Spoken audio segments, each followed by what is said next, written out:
Of intensity, electric field intensity हम generate करते हैं। इंटेंसिटी का मतलब कितनी कैपेसिटी है किसी चीज को। अब इलेक्ट्रिक फील्ड इंटेंसिटी निकाल रहे हैं तो किसके कारण निकालेंगे कि इलेक्ट्रिक फील्ड के कारण कितनी इंटेंसिटी जनरेट होगी। अब ये चीज टेस्ट करना है किसी मतलब चार्ज की इंटेंसिटी को, हम क्या कर सकते हैं। जैसे मान लो कोई चार्ज पार्टिकल अगर रखा है, अभी आपको बनाएंगे इलेक्ट्रिक फील्ड लाइन का, लेकिन यहाँ समझने के लिए आपको बना रहा हूँ कि यहाँ पे देखो चार्ज पार्टिकल है। अगर मैं कोई टेस्ट चार्ज को कहाँ पे लेके आ रहा हूँ, इसके रीजन में लेके आऊंगा ना, बाद में यही जाएगा। तो इसके रीजन में आप लेके आओगे तो यहाँ पता चलेगा ना इसके ऊपर में कितना फोर्स लग रहा है, नेट फोर्स कितना इसके ऊपर जनरेट हो रहा है। इसी फोर्स को आप क्या कहते हो, that is called electric field intensity. तो इलेक्ट्रिक फील्ड इंटेंसिटी कैसा है, किसी टेस्ट चार्ज को आप फोर्स लगा, कितना फोर्स इसके ऊपर अप्लाई हो रहा है। तो हम क्या कह सकते हैं इसको, अगर जनरल लाइन में डिफाइन करना हो तो what is the electric field intensity. हमने कहा कि force electric field intensity, electric field intensity is defined the force per unit charge, force per unit charge is known as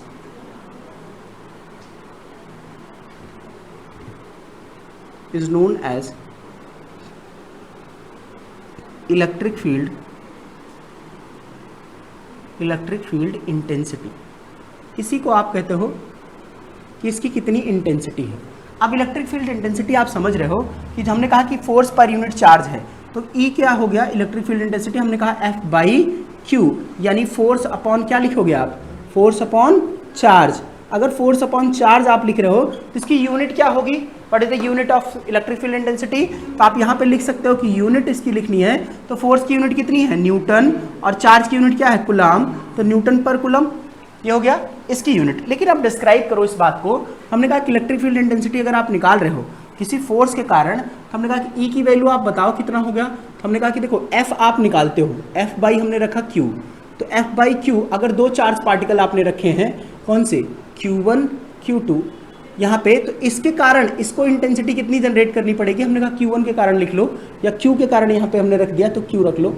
Q पे कितने intensity generate कर रहा है, कितना फोर्स लगा रहा है, capacity, that is the intensity. अब कितनी कैपेसिटी, हमने कहा फोर्स, देखो इन दोनों के बीच में अगर डिस्टेंस कितनी है R, तो कितना फोर्स लगेगा, आप बताओ इन दोनों के बीच फोर्स कितना लगना है, K Q1Q, या Q1Q लिख लो, कैपिटल Q स्मॉल q लिखो, ज़्यादा जनरेशन में आता है, ठीक है, कैपिटल Q स्मॉल q।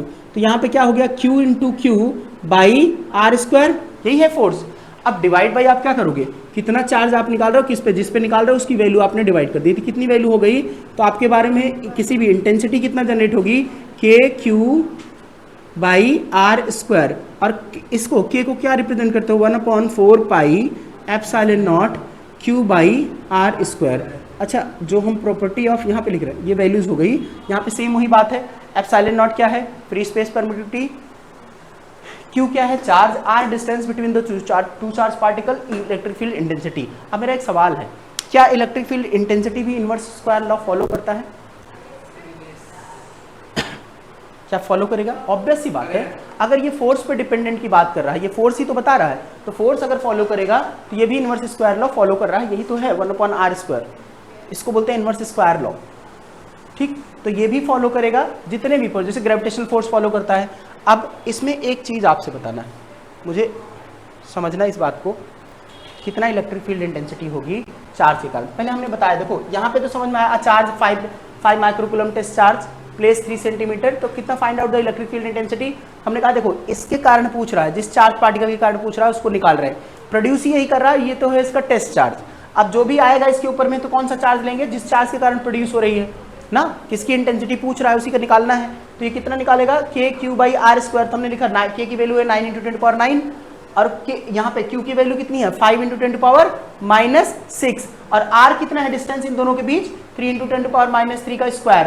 तो आप इसको लिखोगे 9 × 10⁻⁹, ये 5 × 10⁻⁶, और डिवाइड बाई 3 का स्क्वायर हो गया 9 × 10⁻⁶, -6 कैंसिल, 9 से कैंसिल आ गया, 5 × 10⁹ न्यूटन पर कूलम। अब सेम बात यहाँ पे पूछ रहा है, सेम, लेकिन यहाँ पे आपको फोर्स दिया हुआ है, फोर्स हमको निकालना। अब एक तरीका हम निकाल सकते थे, हमने कहा पहले फोर्स निकालो यहाँ से, फिर उसमें चार्ज से डिवाइड करो, तब भी वैल्यू यही आनी है। लेकिन यहाँ पे आप डायरेक्टली देखो, हमने कहा कि यहाँ पे आपको दिया है तो आपको पता है इलेक्ट्रिक फील्ड इंटेंसिटी होता क्या है, F/Q, और F कितना है, फोर्स गिवन है। तो गिवन डेटा आप लिख लिया करो, आदत भी डालो इसको। तो गिवन डेटा आपको लिखना है। तो हमने कहा कि F आपको दिया है 9 न्यूटन, और दूसरा क्या है, चार्ज दिया है Q 3 माइक्रोकूलम। तो हमने लिखा यहाँ पे 9 डिवाइड बाई 3 माइक्रोकूलम का मतलब 10⁻⁻6। आप कैंसिल आउट करोगे 3 3 जा, और 10⁻⁻6 ऊपर जाएगी, कितना हो जाएगा 3 × 10⁻6 न्यूटन पर coulomb, that is the electric field intensity. यही आया, ये सबका आया, गुड। इसमें देखो अब आगे देखते हैं फील्ड इंटेंसिटी की। इलेक्ट्रिक फील्ड इंटेंसिटी कहाँ जीरो हो सकती है, इस बात को समझना है। तो आप केसेस केवल समझना, आइडेंटिफिकेशंस करेंगे केस को, इसी क्वेश्चंस को कराएंगे नेक्स्ट क्लास का। तो यहाँ पे आइडेंटिफिकेशन पहले समझ लेते हैं, कहाँ पे जीरो हो सकती है। तो आप बताओ, अगर मैं 2 चार्ज पार्टिकल रखूँ और दोनों का नेचर कैसा हो, लाइक हो ना। अगर लाइक चार्ज है तो लाइक चार्ज पार्टिकल में रखूँ, लाइक चार्ज, और दूसरा क्या हो सकता है, अनलाइक। लाइक के बीच में क्या होता है, रिपल्शन, हमेशा रिपल्शन होगा। अगर 2 लाइक चार्ज रखे हैं, इनके बीच में कोई भी चार्ज पार्टिकल में ले आके रख रहा हूं, दोनों हमने कहा ये प्लस भी हो सकता है और ये भी प्लस हो सकता है, या फिर ये माइनस भी हो सकता है, ये माइनस हो जाए, दोनों में से कुछ भी केसेस हो, दोनों में यही बना दे रहा हूं, माइनस या फिर माइनस। इसके बीच में आपने टेस्ट चार्ज की हमेशा प्रॉपर्टी क्या है, टेस्ट चार्ज क्या होगा, लिख लो, test charge always positive, test charge always positive, ये हमेशा पॉजिटिव होगा टेस्ट चार्ज। लेकिन टेस्ट चार्ज के ऊपर में देखो, अगर ये पॉजिटिव है तो ये भी पॉजिटिव है, ये क्या करेगा, इसको रिपेल करेगा, ये क्या करेगा, इसको रिपेल करेगा, और ये क्या कर रहा है, इसको अट्रैक्ट करेगा, ये क्या कर रहा है, इसको अट्रैक्ट कर रहा है। आप एक चीज बताओ, अगर लाइक चार्ज नेचर के हैं केसेस में दोनों चार्ज, तो मैं अगर चार्ज को इसके बाहर में रख के चेक करता हूं, यहां पे आप रखो कोई टेस्ट चार्ज, समझ लो फिर नोट कर लेना, इसको हमने बाहर पे रख दिया एक टेस्ट चार्ज, यहाँ पे Q0, अगर यहां पे रखोगे तो ये वाला चार्ज क्या करेगा, इसको रिपेल कर रहा है, ये इस पे क्या कर रहा है, रिपेल कर रहा है, तो नेट कितना हो जाएगा, ऐड हो जाए ना है, तो वहां तो जीरो होने की पॉसिबिलिटी नहीं है। तो कहां पे इलेक्ट्रिक फील्ड जीरो होगी, किस फील्ड में, इलेक्ट्रिक फील्ड। आप देखो इन दोनों के बीच में कहीं भी, इन बिटवीन प्लस माइनस, ये डिपेंड करता है इनके मैग्नीट्यूड पे।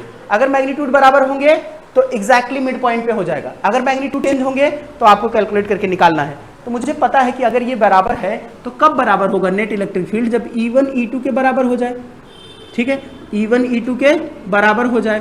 तो इसी केस में है E1 इक्वल्स टू किसके हो जाए, E2 के, तो आपको मिल जाएगा net electric field zero, E net will become zero, यही तो केस है। अब यहाँ पे वैल्यू रखेंगे तो हमको वैल्यू आ जाएगी केसेस में।